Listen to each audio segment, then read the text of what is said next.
i no és més aquella que reivindicar que aquest treball no sols és un catàleg de taulells. Sí, s'han inventariat 299 obres, vora de 2.500 taulells, aproximadament el que suposa 90 metres quadrats. Però tot i això hem de considerar que la ceràmica és un reflex de costumisme.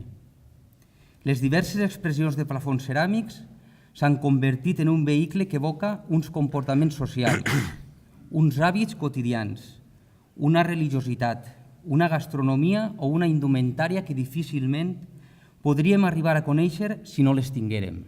Probablement, si haguérem sigut conscients del patrimoni que teníem, probablement si haguérem sabut quin era el valor d'allò que anàvem a permetre que desapareguera, probablement no ho haguérem permès. Dic probablement, perquè després sempre hi ha interessos espurios que fan que aquests valors que no cotitzen en bolsa, però que són essencials en la vida de les persones, de vegades s'obliden.